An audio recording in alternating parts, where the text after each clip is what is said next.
My daughter touched her ear, small fingers, wet eyes. "Daddy, it hurts," she whispered. It was 3:17 a.m., the kind of hour when everything feels heavier than it should. She hadn't stopped crying since I got back from my business trip. 2 days, that's all I was gone.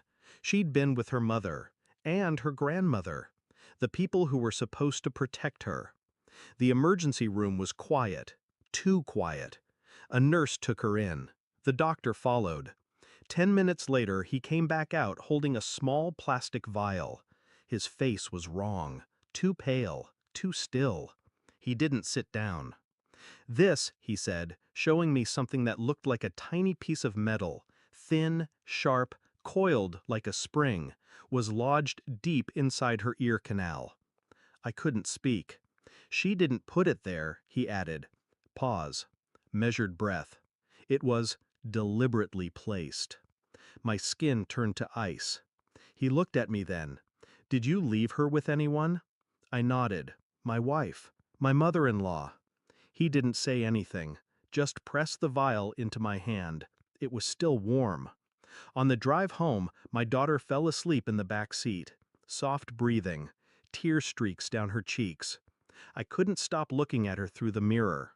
And I couldn't stop replaying what the doctor had said. Deliberately placed. I thought about my wife, how she barely looked at me when I came home, how she avoided eye contact when I asked if everything went okay. Just the usual tantrums, she'd said. She missed you. She hadn't even touched our daughter that night, not a kiss, not a hug. And her mother, cold as ever, smiling too much, saying too little. They'd both seemed off. I wanted to believe it was nothing, I really did, but I felt it. That sick weight in my gut, the kind of feeling that doesn't go away with sleep.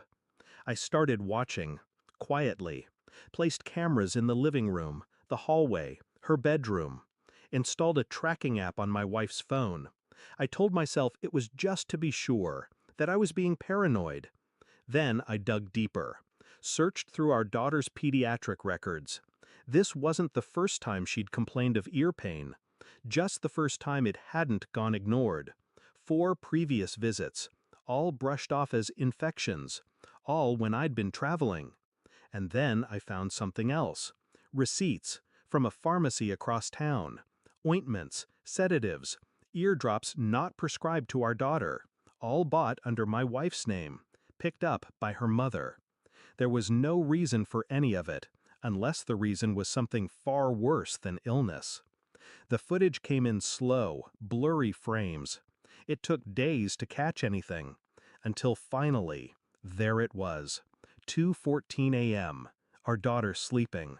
My mother-in-law entering the room, closing the door quietly behind her. She sat on the bed, reached into her pocket, pulled something out, small, shiny.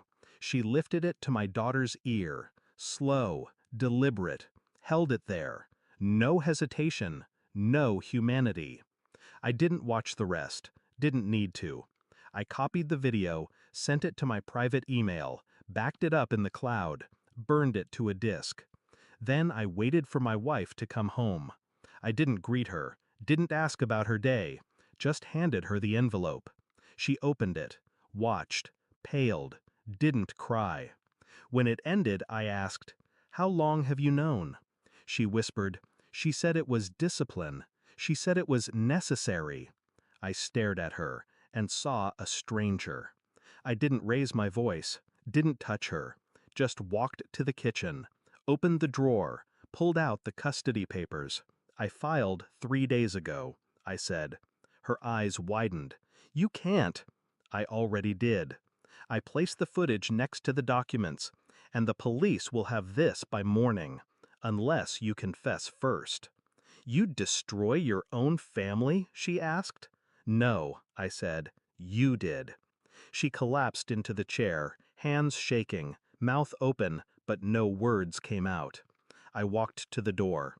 "Where are you going?" I didn't answer, because I didn't owe her anything. My daughter's laugh sounds different now, lighter. It'll take time, but she's safe.